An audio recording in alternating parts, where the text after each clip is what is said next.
Good afternoon, everyone. Welcome to Explicit Instruction in Action. My name is Gina Fulton, and for those of you that haven't been with us, this is the fourth series or fourth webinar that we've done related to explicit instruction. But no worries, we'll be able to catch you up as well, and they can stand alone, or you can be part of the group that's kind of gone with it through the past, since the beginning of the school year with us. So my goodness, it's 2023. It sounds like Buck Rogers. I'm showing my age. And I thought I'd never see 2023. It sounds so futuristic, but here we are. And let's go ahead and get started. So when I wanted to do something, we want to make sure we always cover those outcomes. And some of these may seem redundant, but I'm hoping by the time you're done, if you've done all 6 with us, you really get an understanding of what explicit instruction is. So tonight or today, this afternoon's webinar is really going to focus on the differences between skills and strategies. Last time we spoke about some of these, we had so many slides to get through. This time we've got less slides and a little more application. So we'll have that opportunity to see if you can understand the differences between skills and strategies by the end of the webinar. Additionally, we want to talk a little bit about automaticity and making things come real natural to students with things that are needed for automaticity. Sometimes automaticity gets a bad rap, but I want to just kind of show some areas that automaticity, really works and is helpful. And then making sure we apply strategies to a variety of content areas. So we'll have those examples today as well. And as always, the I do, we do, you do model, we're going to layer that in there and make sure everybody's, really able to practice that as we go through the webinar today. So let's get started. I've always covered these at the beginning because, again, we always have some new folks joining us. And I want to make sure that they understand what our purposes are. And so one, for those of you that kind of are, really keen in explicit instruction, this is just to affirm what you know. And you're those people like, yes, I get it. And you're some of those folks that need to reminded like, yeah, I remember that, but I've got way too much going on. I survived the holidays. We're kicking back in. We're preparing for state testing. We're getting spring ready to go. But I do vaguely remember that, but it's up there. And some things are just to expand it, to give you those few concepts that you're familiar with, you've heard about it, and then it slowly brings it back to you, or actually apply what you used and what you've learned during these sessions. And hopefully we give you something, at least one thing you can walk away with that you can use in the classroom or as an administrator to kind of push things forward in your building as it relates to explicit instruction. Again, these are just reminders for those of you. I know some of you guys are new to the group, but today, if you're with us in the past, here's what we've got to just briefly cover. So we really want active participation. And I know by the end of the day, it's hard to be an active participant. And I just try to think of those students that we've had in our classrooms all day. And you'd be one of our students that are just wore out and ready to go home, right? So here's my suggestions. Use notes or best practices on the handouts that Arlen's I think he emailed out earlier today and then he dropped in the chat. Sometimes we do short choral responses. We tried to do that in the past, and sometimes that works and sometimes it doesn't. Just depends on our connections and what our content is. So today there might be a chance for that.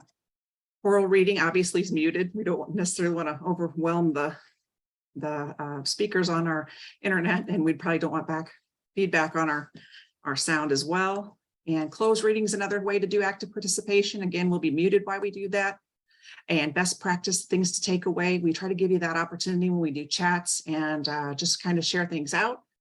And then questions too in the chat box. So feel free, we're going to open the chat box a bit this time and really work through some of these questions that you might have, or some of the things that you're doing in your classroom that you feel like sharing with us. So let's get started and keep moving through. I apologize for those of you that have been with me for these series, but this is just a bit of background. This is all related to the book written and actually the research done by Dr. Anita Archer and Dr. Charles Hughes. Their book of Explicit Instruction is what all of our stuff's based on and the research they've done through the years, along with other researchers. But Dr. Archer, Anita, we told to call her, has been doing trainer of trainers for years at her place in Portland. And so we were lucky enough to go train with Anita. I got her listed here as 2012. It's been a long time. My gosh, it's been 11 years.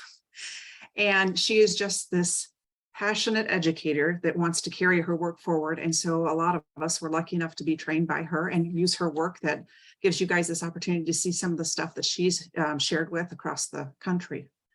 And again, all this is based on their research. Just to touch base with everybody, because there are some things sometimes people are like, well, is explicit instruction direct instruction? Yes and no. So let's kind of just in a nutshell, kind of take a look at this. Explicit instructions, obviously one of the most powerful tools available for teachers to use to make sure students make maximum gains. And so what it is, it's based on being positive, respectful, and promote success that nurtures their desire to learn.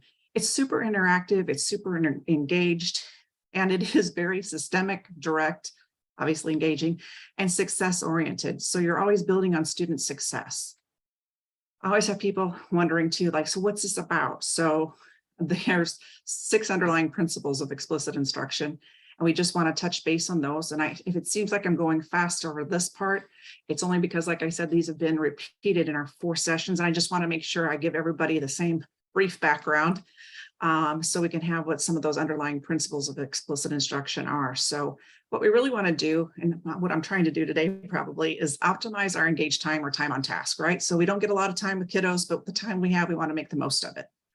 And obviously we want to promote high levels of success. It's never a good thing to repeat things that kids can't do and to continue to have them doing it the wrong way. Because I know I have a lot of teachers that are mathematics teachers, and they always complain like they're just doing it wrong. Well, don't practice it doing wrong, because it takes 2 months to correct the miscues that they've done unless we get it in. I call it the baby bear effect, the just right effect. We want to increase content coverage. So we want to take kids deeper in content. And we want to have students spend more time in instructional groups. So they're working at their just right zone. When necessary, we're going to work on scaffolding that instruction for those that struggle a little bit. And we also know that it comes along in different forms of knowledge. So we're going to work on that as we work through explicit instruction. The question I always get is, what's the difference between direct instruction and explicit instruction? Aren't they the same? Absolutely not. So direct instruction is a program, and it's a specific curriculum with a framework. And that's the big difference between direct instruction and explicit instruction. Explicit instruction is basically a lot of the principles that are used, but it's more like tools and specific strategies and skills that you use to create on-task behaviors and high levels of success. So if you can think of the big differentiation in direct instruction versus explicit instruction, it's the direct instruction is a specific curriculum designed specifically for direct instruction.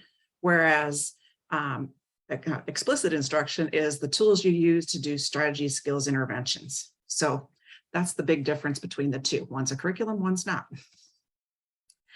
Okay, so as we begin, I just want to check our chat box and see how things are going. Any initial questions before we start? Because I know this is the 4th series. I want to make sure we get everybody taken care of. We want to make sure that the chat box is working. So anybody have any initial questions before we get started on today's skills and strategies? Any burning questions? Anything you just got to get off your chest?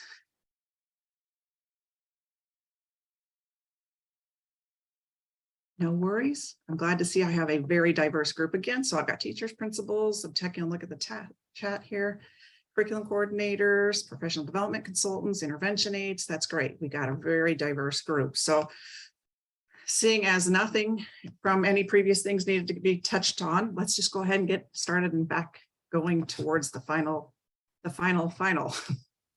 So we talk about explicit instruction, and we obviously have talked numerous times about the 16 elements. And again, for those of you joining us today, these are just there as a reminder. I'm not going to read them to you, but these are the 16 elements that make up explicit instruction.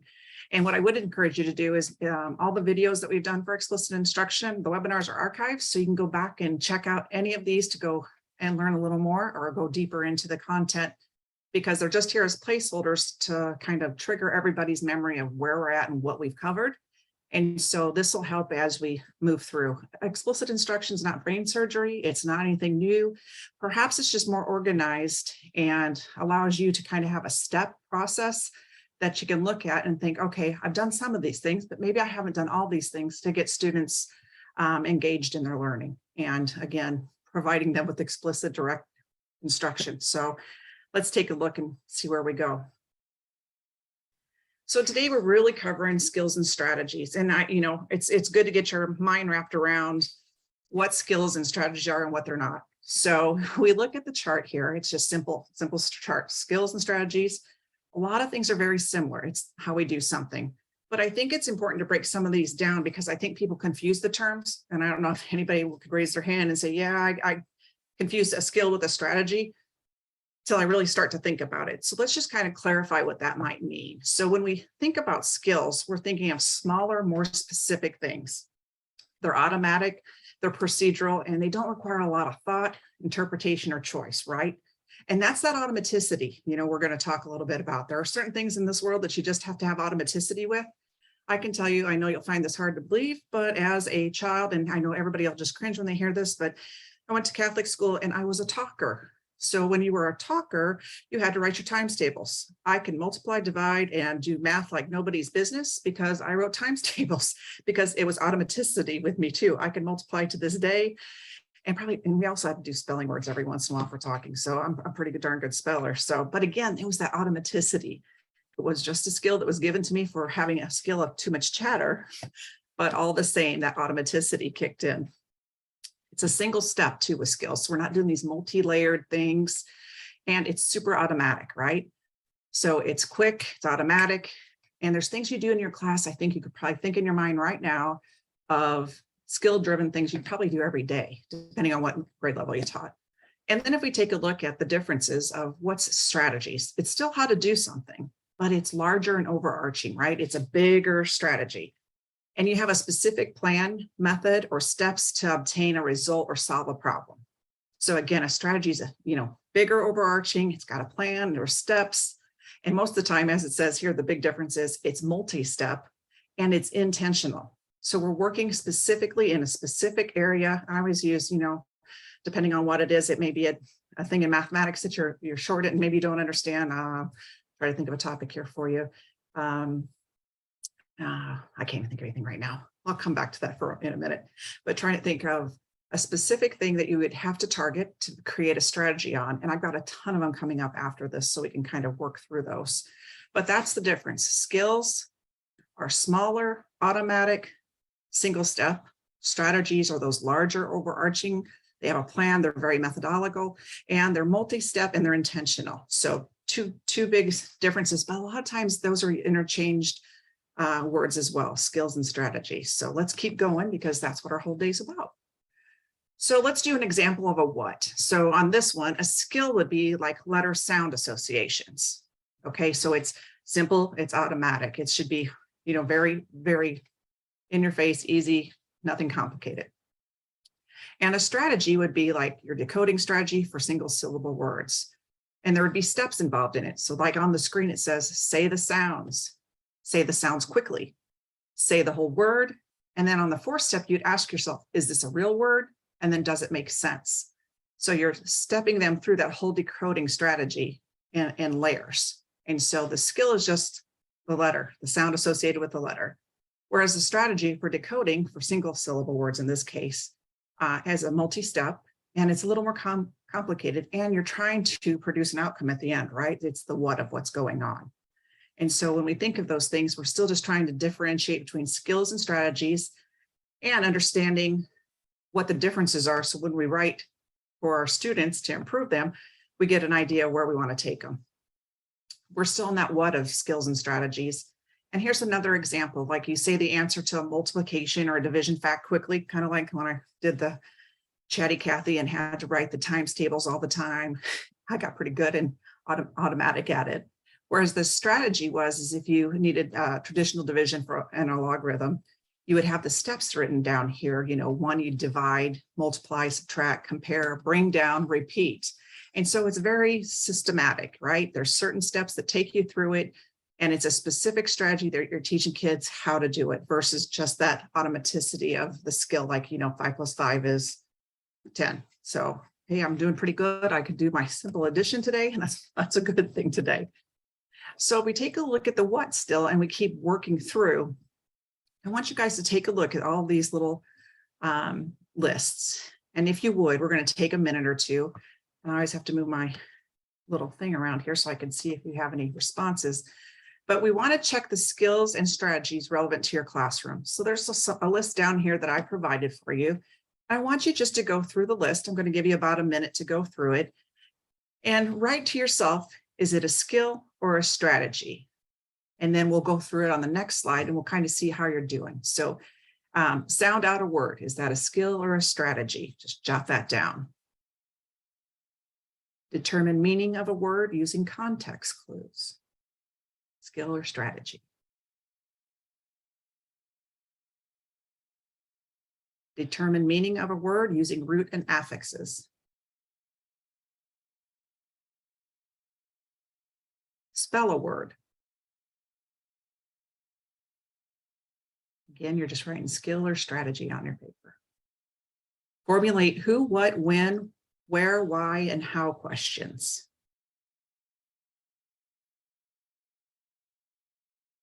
Determines cause and effect.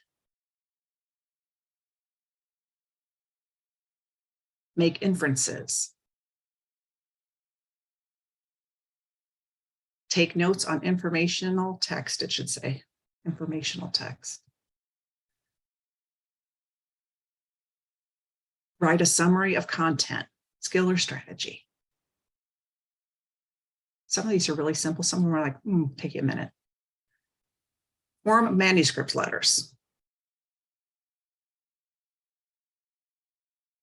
Solve an equation. Represent number as a fraction, decimal, or percentage. Solve multi-step story problems.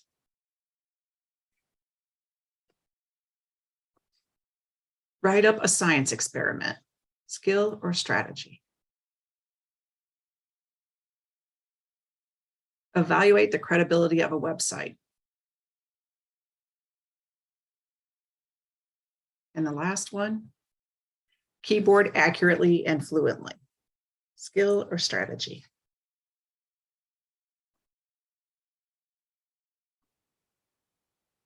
Okay, I'm going to give you a few seconds to catch up if anybody needs to catch up. And we'll go to the next where it'll give us the answers. So if we take a look at that, that sound out a word is a skill. It's pretty simple. It's just sounding it out, right? It's nothing, it's not multi-step, it's simple and it's automatic. Determine meaning of a word using context clues. It's a strategy, right? There's a little more to it. There's multiple steps. It involves some inferencing. It's not just simple, straight facts. And if you look through here after each one of these, it'll give you the answer to what we covered. Spell a word, obviously a skill. Keyboard accurately is a skill. And I'm just grabbing a few of these. Write a summary of a content. You're writing summaries, so you have to activating prior knowledge synthesis and doing all that to make that strategy. So it'll be a strategy. But all in all, how do you guys feel about skills versus strategies? Good, bad, indifferent, pretty comfortable with skills and strategies? Yeah, I think a lot of times we confuse them. All good. Thank you, Maureen. Appreciate it. And some folks do get these backwards, or they don't really think about it. They make them the same, right? Have you ever worked with folks that had, skill versus a strategy? Yeah, that skill thing is very simple, very, automatic, one step, nothing complicated. And so you're really trying to think through some of those things, the difference there. And so if we take a look to peek back, I'm trying to think if I can peek back for you. Sometimes it lets me, sometimes it doesn't. No, it's not going to let me. So, but we want to try to take you to that next level of, we're really going to embed these now, right? So if you think to your own self in your own classroom, this time of year, some of the things you're working on, what are some skills or strategies that you teach? Can you think of one that you'd like to share? And if you could, drop it in the chat for us. What skill are you working on, or what strategy are you working on that you'd like to share with the group to kind of give us an example of what you guys are most currently working on, so we can really understand skills versus strategies? I'll pop in chat to see. Any specific one anybody's working on? Identify text to support character analysis from a text. Thanks, Alex. Perfect. Definitely strategy. Writing a conclusion using CER strategy. Great, Diane. Perfect. Equation solving with multiple steps. Absolutely, Sandra. Perfect. Long division. Yep. Skills. Solve a problem using order of operations. Strategy. Solve multiple steps. Gotcha. All right. Thanks, Roxana. Perfect. That's exactly what I wanted you guys to kind of think through, like So you know the differences because you measure them differently too, right? So if I'm measuring a skill and I'm measuring, how do I measure a strategy? I don't know if that's necessarily what I would call it even, right? So I'm trying to figure that out in my head. Is this a skill I'm working on? Is it a strategy with the kids? How does it align up to my assessments? What is the outcome I want for my students? And why did I choose this skill or strategy that whatever I'm working on? And obviously it's driven by your curriculum as well too. So, but sometimes it's how do we provide some scaffolding in there too to help them get to that skill as well. Some folks always ask like, well, so why do we have to do some of these things? And I'm always the one that tells you every time, I think Hattie is my boyfriend these days, but you probably think it is as much as I mention him on these calls, but it's like my Bible. Like I tell you, I don't want to have time to go look up research articles and see what the effect sizes are of all these things when he's done it for us. And so we've mentioned him in every webinar that we've done. And like I said, as a building principal, as a curriculum person, as a superintendent, it was always on my desk and I was flipping through it to realize, okay, what is the most bang for our buck? Because teachers don't have a lot of time and we don't need to be doing things that have little or no effect, right? So that visible learning is a big part of what I would use to design some of our important programs and make sure that we were doing effective things for our students and protecting teacher time as well, that we were doing things that we knew were important. So these are pretty big. The metacognitive strategies that we've kind of been talking through is, 0.69. So anything over 0.4 is a good effect. This is, very strong. And then teaching strategies, again, very, very strong effect as well. So I always tell folks, we've gone through so many iterations of standards. And I always say, if you teach, strategies and interventions, those things never change. Your group might change who you're using it with, but the strategies are so research-based that it normally leads you to the true north of what and how to improve student instruction and student outcomes and your instruction as well. I think one thing is we have to really think about strategies and the thing is to hit the target, right? And to keep things the main thing. I think Anita's advice has always been too, when you select strategies, you want to make sure that they're critical. Sometimes it's random acts of kindness. I don't know if you guys have ever worked with folks like that, but I'm like, that strategy doesn't even align to what we're doing. So there's so many strategies out there. It's really understanding how to tease out what it is that you're working on and what it is you're trying to target. So making sure you're very clear, and skills sometimes help that, right? If we can define the skills that kids need to know or they don't know, sometimes the strategies we can use to help bridge that gap before they, to help them get to the skill that we need them to have, or to improve the amount of knowledge that they have because they came with limited knowledge to us in the first place. And again, explicit instruction is for that new kid with new knowledge or limited background knowledge. So explicit instruction has a very specific format that you use it in. And so these strategies obviously are critical in improving their outcomes. They're useful in the moment, right? So sometimes they lose their luster if we wait too long to use a specific strategy. It's like, well, that would have helped about 2 weeks ago. So we don't want to do things that are not timely and are useful in the future as well. So kids can conjure up that previous thing that you've used with them and they're able to apply it in the future as well. Because like, oh yeah, I remember she did blank, blank, and blank, and that really helps. And I can remember that now. And they have a proven effectiveness. We like Hattie and his research, and we want to make sure the things that we do are research-based and effective. And we want to be able to generalize those to all situations. So that's why the research is important. That's why we want to make sure we have strong effect sizes on certain things, because teachers don't have time to waste, principals don't have time to waste teachers' time. It's what we want to make sure is a large outcome, a large effect, and that it's able to be generalized to all of our students, all of our different populations of students that we serve.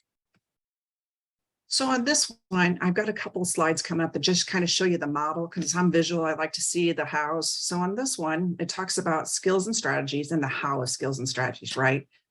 And so you'll have seen this in Anita's previous work and the stuff that we've done in the past. And there's 3 components. Obviously, it's the I do, we do, you do. It's in bold here. But the next few models that we'll cover are just very simple, just reminding us some of the things you can do on the how component of moving through these 3 levels. So obviously you can model at the I do it level, you're modeling to your students, right? And you're alone, you're the teacher, the sage on the stage up there doing all the modeling to make sure kids are getting what it is that you want them to understand. And then we go to that, what seems really simple is the we do. And we've talked about that in the past. That we do segment might take 2 weeks. You know, the I do might be I do, and then we move on to the we do. We're still doing it. Where are we doing it? Where are we doing it? It's the guided practice. Some groups pick things up pretty fast. Some groups don't pick up things. And the more complicated the information is that you're trying to do, the longer I think guided practice lasts, unless they pick it up super quick. And so that's how you kind of have to adjust when everybody's really got what you've done with the guided practice. You can tell when you're doing it together that kids are getting it. And then that unguided practice is when you turn kids loose and you let them do it. You know, they're doing it and you want them to see them do it successfully before you send them off on their own to practice independently, right? Because nothing's worse than sending kids off to do independent practice when they haven't mastered the skill that you're trying to get them to use or to master. And so that's this specific way that they do the components. This might, trigger something in your memory like, oh yeah, that's how I do it. I do model, guided practice, unguided practice. Sometimes it's, like I said, it's just as simple as I do it, we do it, we do it, we do it, we do it, you do it, you do it, and then independent practice. But on this next one, it's a little different. It's some content areas lend themselves better. And some might say, well, the 3 components really should be demonstration. And, it's very similar. It's the modeling, it's the demonstration. You can call it what you like. But some people, the word demonstration resonates better with them. And again, it's guided practice. And then again, it's checking for understanding here. The you do it. You're wanting to make sure that they have transferred what you did together into the you do, and that they're able to do that, final understanding piece and to do independent practice. And another one, some folks, depending on what your content area is, you're still doing the I do it in that model stage. The teacher performs, the student watches. I hope that makes sense. And then obviously in the guided phase, it's the teacher performs, the students perform. So we got both folks doing everything that they need to do to get that we do it component. And then the teacher watches and the students perform. And again, this isn't rocket science, but sometimes each one of these figures has a tendency to elicit different responses with different groups. So I've just decided to keep all those in there because some resonate with different groups depending on what your content area is that you teach. And so a lot of people do performance. And so I think most teachers perform every day, depending on what you're teaching. Boy, it's exhausting some days, I'm sure. And so when we look at the skills and strategies, we're looking at teaching skills and teaching strategies. And 2 charts again, on the left-hand side is obviously the skills. And what we're wanting to do is that initial instruction that we've talked about, the I do, we do, you do. And again, it's the exaggerated piece on the other side, the teaching strategies, the initial instruction. Because strategies are a little more difficult, right? We're trying to scaffold their learning, or we're trying to help them close the gap on certain things. So it might take, like I said, that over-exaggerated we do that you see on the right-hand side of teaching when you're teaching strategies. It might take a little more than just, with the skill and drill. On the teaching skills side too, it's also about that repeated practice until students are habitual at performing the skill. I know sometimes this gets a really bad rap, and I don't know why it's gotten a bad rap, probably because teachers like I used to have made me write my times tables till my hands fell off. So in that regard, repeated practice probably got a bad name, but there does come a time when you have to know certain things. I know you can say we have a calculators anymore and you can do everything on a calculator. Well, yeah, you can, but you also have to be able to do certain mathematics facts and have automaticity to it to be a better learner and to master higher levels of mathematics. And so I always tell folks a little bit's not bad. Mastering that skill where you have that repetition and that automaticity is what it takes to be successful a lot of times. So what they call this in this repeated practice bundle, there's 3 things. It's the retrieval practice. You're going back and trying to retrieve it from the past and practice it again. It's the space practice, and it's cumulative review. And I think every textbook in America has that at the end of their chapter. It's a cumulative review. And every kid's like, oh, cumulative review. I mean, I know at least 6th grade on up, the cumulative review is no fun, no bueno. And so I think it's something that they, obviously, that's the automaticity that you want them to have. Hopefully the things you covered in the chapter, the kids will have that automaticity to the information that you provided that are skill related, because it doesn't make much sense if we don't have automaticity and kids really mastering those skills when we continue to go on, and some of those skills build on each other as we go throughout the curriculum. When we take a look at that teaching strategy thing again, it's that exaggerated initial instruction where you see that we do is lasting a little longer. And it's guided application to new items and or situations. So you're letting them do it. And again, it's retrieval, it's spaced, and it's cumulative, but you're helping them along the way, right? And you're trying to do that gradual release of responsibility that by the time you get to the you do, they're able to basically just cue it up and do it themselves because you practiced it enough. And so when we get into some more examples that we're going to cover, let's do this one together. It's just, this one's a very simple example. And I apologize if it's too simple, but it's kind of hard to do some of these when we're on webinars. So I wanted to make it as simple as I could with simple, exaggerated things. So this one's just a letter sound association. So on the I do it portion, the teacher writes the letter M, and then the sound is listen again. So, and then you would move on to we do it. Say the sound with me. Again. You do it. What's the sound?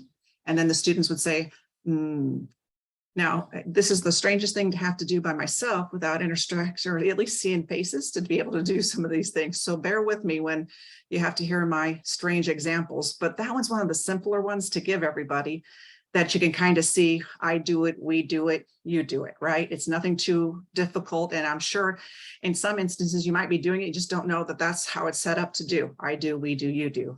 And like I said, the we do it portion may take a little longer depending on the group that you have, the content you're covering. And so I've chose really simple things right now. So this example B is just simply forming the manuscript letter P. And so on this one, like I broke it out for you again. And in the I do it portion is my turn. Watch me make the letter P. And then the teacher writes letter and describes the strokes. I start at the belt line, touch down, touch around. Watch again as I make the letter P. Touch down, touch around. Say it as I write the letter P. Touch down, touch around. Anita's work is super driven by cadence, music, rhythm, and repetition. And believe it or not, I don't know why we haven't set textbooks to music yet, because I can remember things from 1975 if you give me a song to go with it. And so some of her stuff, the cadence in this, it may sound silly for me doing this with you by myself, but it gives you that exaggerated understanding of what I'm trying to get across. And Anita's videos are very good as well to really let you see the professional in action. When we take a look at the we do it part, it would start with, let's make the letter P together. And then the teacher verbally guides students into forming the letter P. Place your pencil on the belt line, say and write the letter P, touch down, touch around. Pencil on the belt line, again, touch down, touch around. And then you would repeat that as often as you needed, just depending on the students that you have and what their exposure is to writing the letter P. And then again, on the you do it side, it's your turn, write the letter P. Continue until I say stop. And then the teacher simply monitors and provides feedback and walks around the room to make sure everybody's gotten that. Now that's a really stripped down version of what to do, right? But you get the gist of it.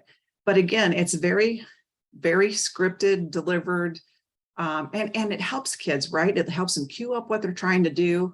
And especially when it's just learning how to write cursive or write, manuscript letters, it's difficult for some kids to do that. And so that cadence helps them, conjure up what it is that they're supposed to do. So let's go ahead and go on to the next slide.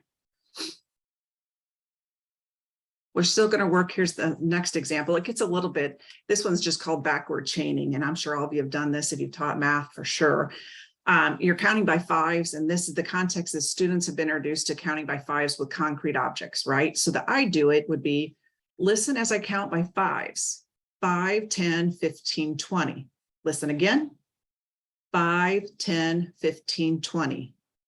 We do it, count with fives with me, 5, 10, 15, 20. Again, 5, 10, 15, 20. And faded, we do it. Again, and my voice would get softer with this, obviously. Again, 5, 10, 15, and I leave that blank pause and let them fill in the blank.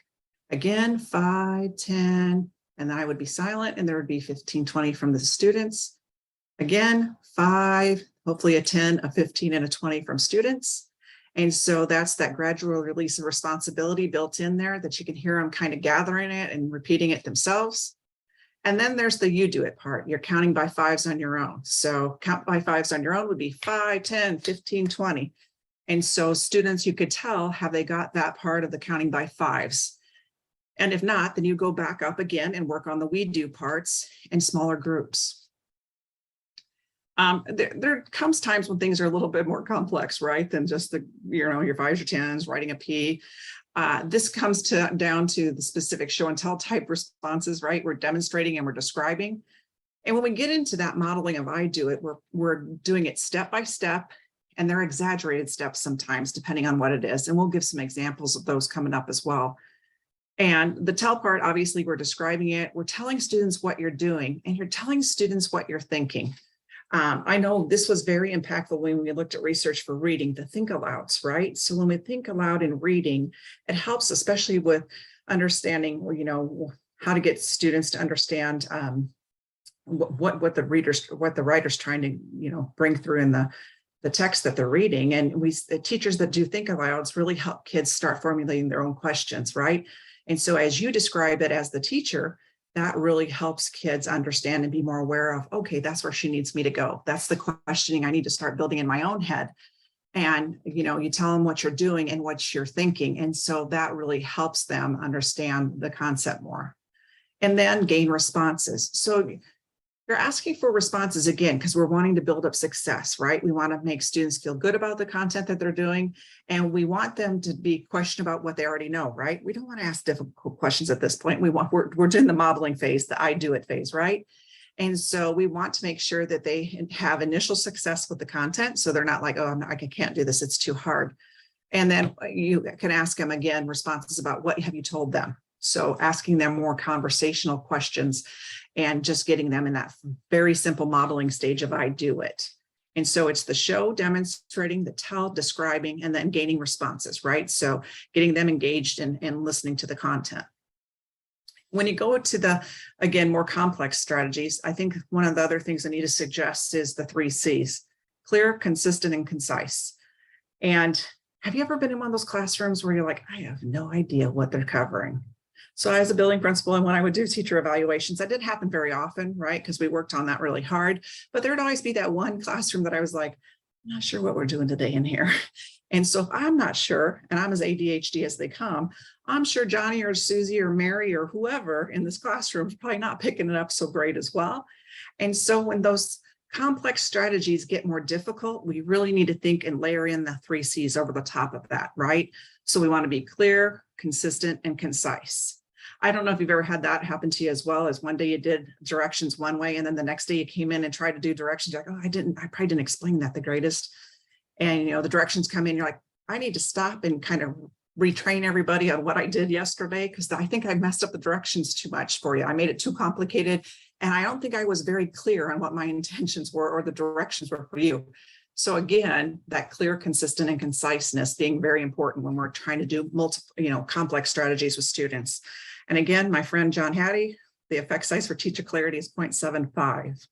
So if you feel like by the end of the day, you didn't quite get what you were doing, probably good to go over it again the next day and say, hey, let's just do this for clarity's sake. Did everybody get what I was talking about? I want to make sure I'm not moving on and leaving anybody behind, because teacher clarity is that important. And so 0.75, wow. If you do, a few things well, just think of how great that would be for improving student outcomes. Again, we're still working on those more complex strategies. And before modeling, you might ask some questions like, ask yourself, what are common errors that students might make? Now, I did this as a building principal or as a person, as an administrator, when I had to lead big meetings. I always knew the group of folks that I wanted to hear from, but I had to be prepared for the questions they might ask or the mistakes that they might make.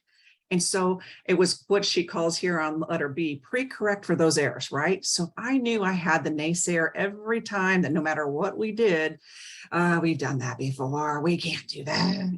I always had something queued up and ready to go, and had a response for them to say, well, you know what, that sounds like something you want to talk to me after this about, and I would love to hear what you have to say about that.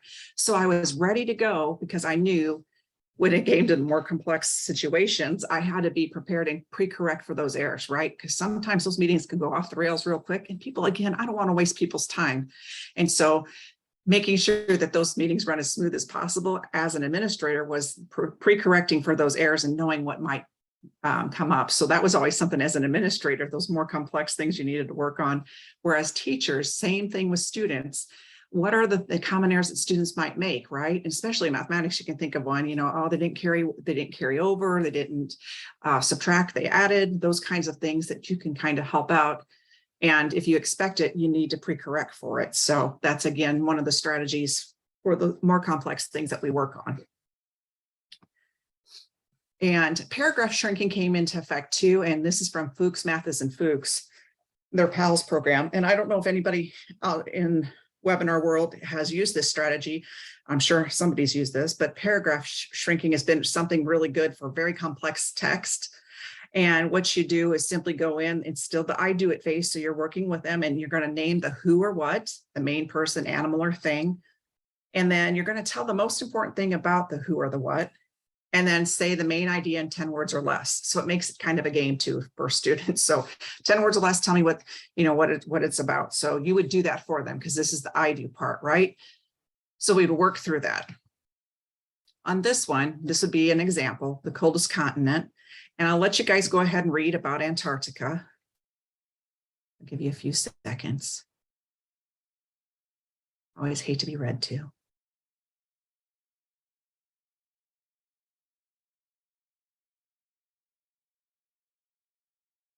And so as the teacher, I would read that to my students, and I would be, explicit in how I read it as well. And I would emphasize the things I felt were important. And what you want to do is if you're the building principal, again, because I have a bunch of different groups in here. So if I have the group teachers in the classroom instructing this, I want to go back and say, did the teacher do some of these things? Or if you're the teacher in the classroom, you kind of go through the checklist here yourself and say, am I working these skills or strategies into this I do section, right? So I'm reading a paragraph aloud to the students. And am I proceeding step by step, exaggerating steps on important words? Am I telling students what he or she is doing, or it could be, in this case, Antarctica is doing. Tell students what they're thinking. Maybe it applies, maybe it doesn't. And then I want to ask them questions back of what I just, given them the information about what they already would know, because I've overemphasized some things and I've read to them. And so, or what the teacher had told them, and then present the models that were clear, concise, and consistent. And so that's the kind of the steps to think through when we're in the I do it component of reading just a short text for students. And then we get into, again, those more complex strategies. And the purposes of the guided practice, one is obviously to promote high level of success, right? So we're wanting them to feel very successful in the material that they're doing, because we can get them to go deeper in the material if we can get them to feel successful, right? And we want to build their confidence, because who wants to be in something that they don't like? I mean, as an adult, I don't like to do things that I stink at. Golf, I hate golf because I can't drive the ball to save myself. I can putt, but I cannot drive. And so I'm not very successful at it. So it's not something I want to ever go out and do all the time, which around here would be great to be able to do. But again, I digress. I don't have a lot of high success at that. So I don't do things that I'm not very successful at. There's other things related to this we do it part here, right? So we're working on the purposes of the guided practice. We're talking about the types of the prompts. So you can prompt physically, visually, verbally, and Anita's the queen, I think, of, well, physical prompting, but verbal prompting as well, because everything has cadence, right? Step, do, step, do, step, do, step, do. And anything that she does, if you watch her videos, you'll see there's a certain cadence to it. There's a certain sound. And it causes you to remember things. And it has a lot of alliteration to it as well. And again, she's emphasizing when we do it, it's clear, consistent, and it's concise. So again, we want to make sure that when we're doing those more complex things together in that guided practice, we're doing it, one, to build higher levels of success and build confidence. And again, we want to find those prompts that we're able to either physically, visually, or verbally prompt students to do that we do section, so they know it's coming, they're prepared. When we talk about that we do it component, right, there's levels to those prompts as well. And so when you think through those different prompts that you can work through, you can, tell them what you want them to do. You can ask them what to do. You can remind them what to do. And so you kindly think of those things in those categories. And so you go through the levels of the prompts, tell, ask, remind, right? If you can remember that, tell, ask, remind. And then gradually we fade those prompts away. And then again, like what we say at the very end, it's the gradual release of responsibility. We're really trying to get them to, as we do it, we're telling them, we're asking them, we're reminding them, we're building their confidence, they're feeling good about it, and we're slowly fading away from what it is so they can do it on their own. So if we do the we do it strategy and we take a look at the paragraph here, this one is the weather in Antarctica is harsh. It is the coldest place on Earth. The temperature does not get above freezing. It is also the windiest place in the world. And so it looks pretty cold. I think I can contest that we're pretty cold here in Illinois. So it does feel like Antarctica some days, but on this one, when we do the we do it, we want to know if the teacher guides students in performing a strategy, right? Whatever strategy we're introducing there for informational text or whatever's taking place. We're slowly leading them through it, the students step by step. We're using language that's clear, concise, and consistent. And again, we're gradually fading away our prompts because we've done this together a lot, right? This is how we do it. This is how we read informational text. We do it together. We may read it together, and then we go through a different strategy that we're maybe working on. And then we work through all those components. And so again, as the teacher, there's your checklist of things. Am I doing this when I do the we do it part? And as a building principal, this is what you're looking for is what's the teacher performing when she does the we do it part of explicit instruction. The you do it is for more complex strategies, obviously, is that check for understanding. And the check for understanding is something you do on a daily basis. It's just, you didn't know it was the you do it of explicit instruction. And so verifying students' understanding before independent work is given, right? So this is huge. I don't know if you all realize, and I'm sure you do, depending on how long you've taught, is that teaching it wrong is brutal to correcting it, right? So no matter, and I always use the math example, I can always remember someone that was teaching a specific skill and they came back to it and they said, oh my gosh, they practiced it wrong for 2 weeks. It was like breaking a new horse in. They could not undo she goes, I can't unsee what I saw. And so that was the same way with students who practiced independent work wrong. So I always stress this, the importance of kids, really you as the teacher, understanding that they are getting it before they move on to independent practice. And so that's just critical because it takes forever to correct some of those things. And then again, carefully monitoring your students' responses and continue until students are consistently accurate. And again, sometimes you might have to go back with a smaller group and do it, the we do, go back to the we do several times, and then gradually release responsibility to move into that independent practice. But again, I don't think any of this is like brain surgery for anyone. I just think it helps everybody organize their day, their thoughts, their planning into getting kids to be more successful about moving forward with complex things that they may not have been introduced to before. Of course, I'm having issues with my computer. And then the you do it, notice that the passage is a little longer. There's more details in it, and we're having them read independently on this one. And so I'm not going to have anybody read this, but you'll get the idea from the example. And you can tell that it's a more complex text. There's more information. And so the students would read this paragraph on their own as well. And then me and my mouse are fighting today too, for Arlen. And then on the you do it, we're looking for, did the teacher verify students' learning, carefully monitor students' responses, and then provide feedback to the class or individuals, depending on what the project is or what the assignment was for students to learn. And, praise, encourage, correct. Never let them do it wrong. I mean, there's nothing wrong with helping correct in a positive way to go back to and say, hey, have you thought about, does this work in this instance? How did you get to this answer? And just trying to find a way to redirect them back and correct so they don't do independent practice wrong. And then continue until students are consistently accurate, right? So we want to get them to mastery. So whatever your level of mastery is, depending on what you use as your score for mastery, that's where you want to get students to. I think for those of you that have kind of gone with us through the explicit instruction piece, it's not a static procedure. It's very dynamic. It depends on the content that you're teaching. Is it the complexity of it, the familiarity of the content with students? And it really depends on who you're teaching. Do they have prior knowledge? Is there any learning history with them? And are they able to pick those skills up? Because the one thing I think people get confused with is explicit instruction has its place, right? It's right here on what the slide says. It's not for, things that you've mastered, higher levels of thinking. Specifically, it's for when we're starting out with very, limited prior knowledge, limited learning history, and very complex things that are very unfamiliar to folks. So we want to make sure that it's a dynamic process and used appropriately, right? So we don't use explicit instruction in every instance, but we do use it when it meets these criteria that we have here on the screen. And again, if you've learned nothing through the 4 sessions that we've had, I do it, we do it, you do it. When you write lesson plans anymore, I think that's just a simple way to do it. And you could write it in here's the I do it portion, here's the we do it portion, here's the you do it portion, to make sure that you are meeting those needs of kiddos on these kinds of things that explicit instruction is appropriate for. So we've gotten to the end pretty quickly, but maybe not so much quickly. We've got a few minutes left. And what I wanted to do is just have some conversations, because we've had some folks that have stayed with us through 4 series and might have some questions. We don't normally have time at the end to have question and answer.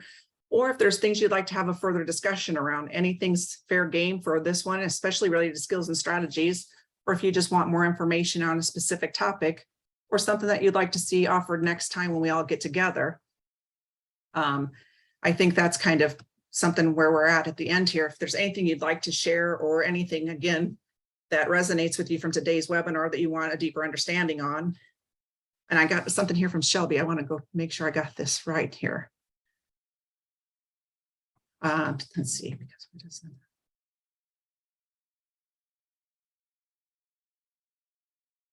Okay, so she had a good thing. So she was talking about it's confusing to her, like spelling, because of the different rules that we have in spelling, because English has a ton of different rules, I before E except after C, CH, what the sounds like. That's more the rules of engagement, right? So I see what you're saying. It's plus, not to mention the subconscious actions of one's mind that might actually label it as a whole multi-step process. I think you're probably just taking it a little bit deeper than it needed to be, meaning just regurgitating the spelling of it, right? This is just, here's your list you memorized, and that's what that would refer to, Shelby. Nothing more deeper than, not applying the steps of the spelling rules. That would be different. You're absolutely right. So it's just, if you're regurgitating the word to spell it, that would be simple skill, right? But if you go into more complex spellings and rules of spelling, then that would be a little bit more, that's why you would be confused. So yeah, the automaticity comes from visually seeing it normally, right? Repetition over and over and over. And sometimes you spell it correctly and sometimes you don't. So let's see, anybody else, anything on here? Questions, concerns, skills, strategies, things you'd like to see offered next time we all meet? I know it's January. I feel you. I'm sure at the time of day it is, you're just like, I'm done, I'm good. I'll give you a few seconds in case somebody has something they want to share. The stuff is pretty simple that we cover, but I just like it to be more of a reflective activity today, especially as you're going into the second half of the year, to really think through, am I applying these things the way they need to be applied? Am I scheduling and planning out my lessons the way they need to be planned out for students that, again, that I'm introducing, with limited background knowledge or complex information that they may not have prior knowledge on? And so I hope, if you take nothing away, the I do, we do, you do somehow, along with your lesson planning, really helps you push through for that second half of the year and have a great, successful second half. If nobody else has any questions, I'm not going to make you stay on to stay on. And it's 3 minutes to 4, so I think Arlen's good with us wrapping up. So you're welcome, Diane. Awesome, Alex. I'm so excited. That's great. Thanks, everybody. Have a great evening. Stay warm. Yes, thank you so much, Gina. Thanks for working with us through the tech issues. I never seen it where both the presenter and the host are having issues 2 minutes before launch. So I was happy that this session was a go, and we got it recorded as well. And appreciate you sharing the difference between the skills and strategies for us. And I love the I do, we do, you do. I use that with my daughter all the time. big help in helping her with homework for sure. Awesome. That's great. Glad to hear it, Arlen. Thanks, everybody. Have a great night. Thanks, everybody. I'll be following up with you all tomorrow with a link to the recording and a link to the evaluation, which will give you the ISB evidence of completion form. You are free to end or leave the meeting room, and we will see you all next time for webinar 5, the application of walkthroughs to schools focusing on explicit instruction practices. Thanks, everybody.